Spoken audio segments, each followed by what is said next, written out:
Hello and welcome back to another video. Today we're going to talk about who the Pacers should draft. Now there's a lot of different scenarios, so I'm going to kind of break it down into different things that I think we should do in different scenarios. There's the dream scenario, the kind of backup to the dream scenario, worst case scenario, and then the most realistic scenario. So let's start off with the dream scenario. The dream scenario would be, and this is without the Pacers trading their pick, going up or down or whatever. The dream scenario would be the Kings, who are so fascinated with Keegan Murray, they take Keegan Murray 4th. The Pistons take Sharp 5th, or Matherin. And then Jaden Ivy falls right to us at 6th, and we could get Jaden. Now, if the Pistons took Sharp and Matherin and Ivy both fell to us, I would still pick Ivy. I love Matherin, his game's good and everything, but Jaden Ivy is a special kind of player, and if the Kings and the Pistons are both going to pass on him, you take Jaden Ivy. Plain and simple. The backup to the dream scenario. So the Kings, they take Jaden Ivy. The Pistons, you cross your fingers, they take Sharp. Boom. We take Benedict Matherin, who is my second favorite player behind Jaden Ivy.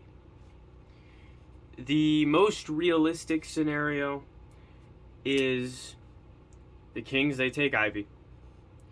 The Pistons take Matherin, who I've heard they are more enthusiastic on than Sharp now. And then the Pacers pick between Dyson Daniels, Keegan Murray, and Sharp.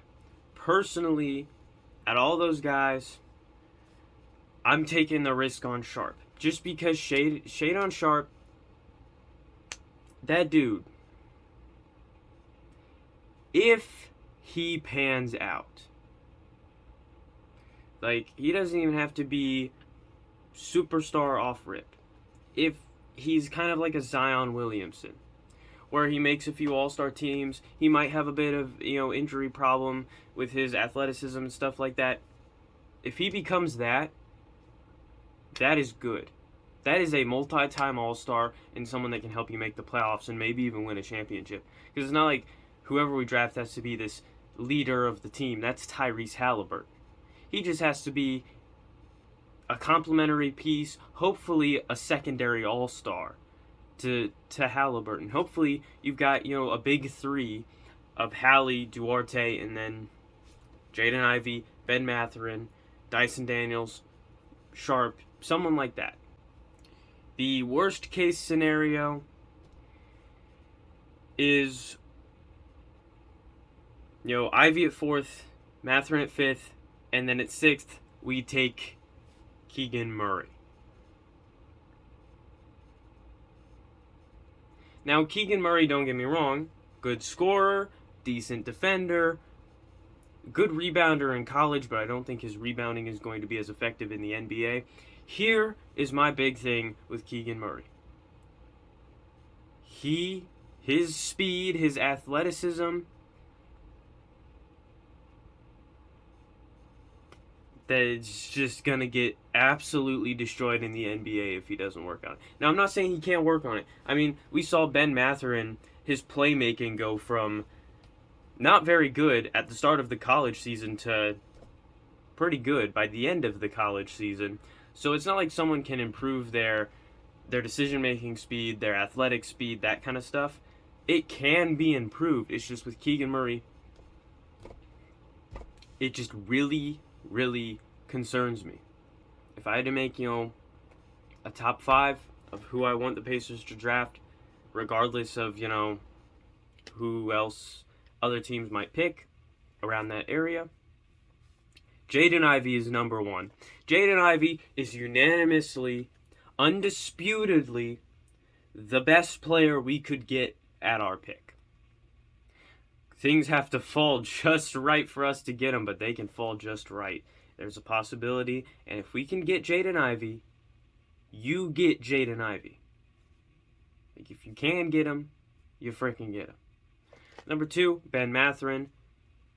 Pretty good athlete. Scoring ability is very nice. Defending is decent. His athleticism, he's an explosive athlete. And his playmaking has made a quantum leap from the start of the season to the end of the season. Like, the end of the season, he was making passes and decisions and stuff like that at the beginning of that year, he would have completely floundered trying to do. Third, Sharp. He's a big risk, but the guy, he wants to be the best. He wants to be the best. And he's putting in the work to try and be the best. He's a hard worker, and while his interviews may have not been the cleanest, I think maybe he's just a bit socially awkward, and that's why he kind of acted the way he did and answered some of the questions the way he did. He might have just been a bit nervous or a bit socially awkward, which I'm kind of like myself. If I'm in the situation that he's in, I might answer a few things the wrong way just out of mind diarrhea. But he's number 3. I think he could be a superstar. It's just a big, big risk.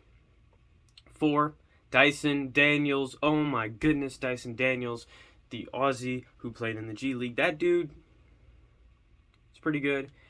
And then number 5, I'd go with Keegan Murray. Like, anybody we draft, I'm buying their jersey, I'm supporting them, and I'm hoping they do as good as they possibly do, because why would I hate on the guy that's supposed to be, the complimentary all-star to Tyrese Halliburton? Like, why would I want that dude to flounder? Like, whoever we draft, I'm going to be hoping and praying that they're good. I'm going to have their jersey, and I'm going to support them all the way. But there are some guys that I personally just prefer to others, and some guys that if I were the GM, I would draft. Or some guys that if I were a scout, I would promote to Kevin Pritchard more. That's kind of the shoes that I'm putting myself in right now, is if I am a scout for the Pacers, who do I want?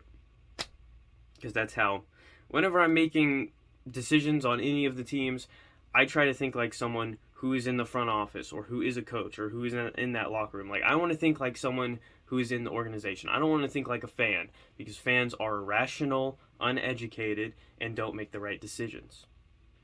So I try to think like someone in the front office and not an impulsive fanboy. That's no insult to fanboys. I'm one of them. I just try to be a more educated one. So yeah. See you guys next time. As always, I'm not funny. And please, I don't know why I said please. That one just kind of like football practice earlier, okay? The CTE's building up. See you guys next time. Just got unlucky on a few plays tonight, One of those plays, I thought he was standing still, but he just hit the shit out of that one guy, and the guy went flying. They blew the whistle, and they called it on him.